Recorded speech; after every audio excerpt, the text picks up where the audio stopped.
Si vous avez des questions, n'hésitez pas. Tout a été très fluide. Là, on parle de flux et de production, mais derrière, donc on a parlé un petit peu de l'enregistrement. Et vous avez parlé de fichiers, en fait. C'est à la fois un protocole, donc le NDI, mais ça peut être aussi un protocole de flux. Voilà, maintenant ça devient également un format de fichier, tout à fait. Est-ce qu'il y a une interopérabilité avec des codecs connus tels DNX? Alors je sais que bon, Avid, dans le monde Avid et Apple, il y a le DNX qui se partage. Oui. Voilà. Sinon, est-ce qu'il y a d'autres codecs qu'on peut utiliser? Des codecs broadcast? Si on parle en NDI et... Pas nativement sur nos régies. D'accord. Sur nos régies, effectivement, on va enregistrer soit en NDI, soit dans les versions précédentes, on va pouvoir continuer à enregistrer dans un format qui est proche du XDCAM 50 mégabits. D'accord. Par contre, il existe besoin d'encodeur sans avoir besoin d'encodeur, directement dans les recorders intégrés de notre machine. Par contre, il existe sur le marché de nombreuses solutions, de nombreux outils d'enregistrement, de recording aujourd'hui, qui savent directement prendre du NDI et l'encoder en live, en direct, dans n'importe quel codec. Voilà. Dans notre gamme, nous avons un logiciel qui s'appelle LMS NDI, qui fonctionne sous environnement Windows, qui est capable de prendre n'importe quel flux NDI du réseau et de vous donner accès à l'enregistrement dans n'importe quel codec, que ce soit du DNX HD, que ce soit du ProRes, que ce soit du DVC Pro, peu importe. Voilà. Donc ça se fait à ce niveau-là. Dans nos régies, ce n'est pas intégré. Pourquoi? Parce que la régie, c'est un périphérique de direct. D'accord. Donc le temps CPU doit être contrôlé de façon très, très fine et précise. Or, si on donne un libre accès à différents codecs, on ne va pas forcément on va pas pouvoir anticiper sur l'usage CPU. Il y a des codecs très, très gourmands. Donc, voilà. Donc on ne peut pas le mettre en direct sur les régies. Aujourd'hui, ce n'est pas possible. Mais les outils existent pour le faire. Vous avez également dans le monde de Mac, par exemple, si vous êtes sur des productions en Final Cut, vous avez la société Softron, qui a un système d'enregistrement multicanaux qui supporte le NDI en entrée, donc qui permet de faire jusqu'à 16 canaux d'enregistrement en ProRes à partir de flux NDI.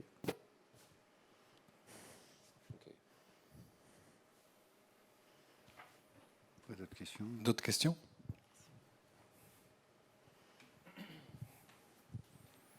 Bonjour, alors juste une petite question concernant le son, la transmission du son, tout ce qui est KVM, Live Panel et tout ça. Nous avons déjà essayé dans notre structure de faire du monitoring, de faire du multiview, d'utiliser, disons, tout ce qu'on peut faire jusqu'à maintenant avec les éléments disponibles et ce que vous avez présenté donne encore plus de possibilités. En fait, nous étions juste étonnés par le fait que sur tous les outils à disposition de contrôle, on a une souplesse énorme par rapport à l'image et on n'avait aucun retour son. Donc, moi, j'ai essayé depuis chez moi. Donc, on a déjà fait nos petits tunnels, nos petites remote prod. Donc, j'affiche mon TriCaster, je peux commuter, j'ai pas de son. Alors, la solution que j'ai trouvée, c'est que je prends un autre PC, j'ouvre un monitor. Studio Monitor, oui. Et avec le monitor, mais j'ai trouvé juste un peu inconfortable le fait de devoir avoir un autre device si le premier n'est pas si puissant, juste pour avoir les sons, alors que j'ai X flux vidéo à disposition. Après, je pense que François devrait peut-être, j'espère, me conforter dans ma réponse. L'idée très souvent aujourd'hui, ce qu'on voit chez nos clients et exploitants, c'est que la partie audio, la partie NDI, le réseau vidéo NDI est souvent adossé à un réseau audio Dante. Voilà.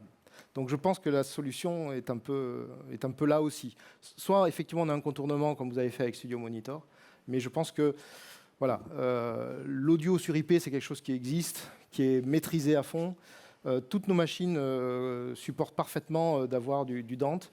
La Virtual Card fonctionne aussi bien en WDM qu'en ASIO. Bien sûr. Voilà. Et ça, disons, toutes ces fonctionnalités, nous les avons déjà installées. Donc, il n'y a aucun problème pour le faire. Ouais. Je me demandais juste si, dans les nouvelles mises à jour, il y avait juste une option, comme je peux monitorer tous mes flux vidéo, je peux monitorer au moins ma sortie programme. Au moins. Mais, alors, Disons, je trouverais ça un peu plus pratique. J'ai mon iPhone maintenant, mon device, vous l'avez montré. Je peux être en monitoring, tant qu'à faire, je coche aussi, je mets mes écouteurs, je fais ma commute. ce serait une fonction intéressante à pourquoi pas rajouter dans NDI KVM. Voilà ma Tout à petite fait. question. Tout à fait. Ouais. Merci à tous. Merci à vous.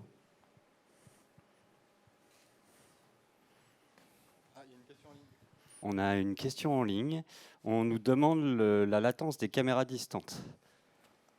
Je pense La pour le réseau latence des local. caméras distantes. Alors, comme on a évoqué, on a une latence sur le NDI qui est de l'ordre de 5 ou 6 frames à peu Ouais, près. ça. Sur les H130 en HX, oui, c'est ça. Voilà. C'est aux alentours de Après, 5-6 frames. Ce qu'il faut prendre en compte derrière, c'est quel type de connexion Internet vous avez.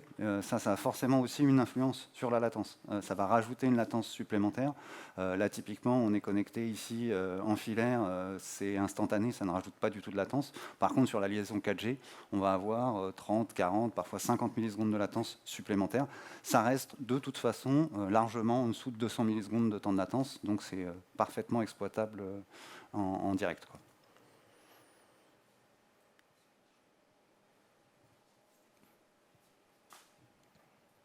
D'autres questions? Juste une petite question sur la transmission des caméras via le réseau public. Est-ce que les caméras sont quand même compressées? C'est du NDI ou du NDI HX qui passe vraiment sur le réseau public? Parce que vous parliez que vous aviez une fibre 100 mégabits. Or, un flux NDI, c'est 120. grosso modo 120 mégabits. Comment on en met 4? Est-ce que c'est compressé ou pas? Alors ici, on est en NDI HX, Ok. en liaison extérieure. D'accord. C'est pas dû à un problème Internet, c'est dû à un problème de fibre et de flux. Ok. Si on avait un flux, une fibre plus importante, on serait un NDI. Ok, donc mettons qu'on ait du gigabit, on pourrait faire du NDI. Sans pur. problème. Sans problème. D'accord. Oui, là, la contrainte, elle est vraiment uniquement, on a privilégié vous montrer plusieurs flux, et donc du coup limité. Si on avait voulu faire la même chose en NDI, on aurait pu le faire, mais on se serait limité à un flux 720p.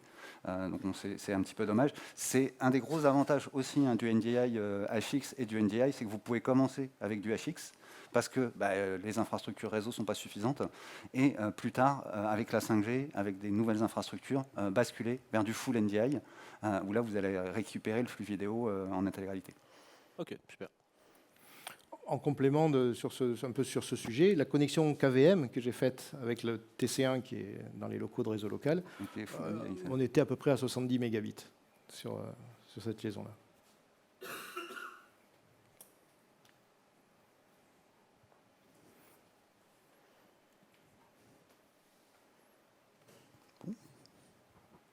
Je vous propose qu'on puisse échanger. Il y a des boissons rafraîchissantes, parce qu'il faut bien aujourd'hui.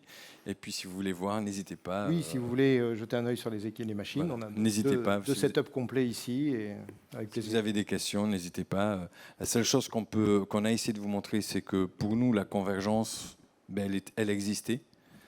Et voilà, il n'y a plus qu'à laisser la créativité avancer. Voilà. Merci. Merci.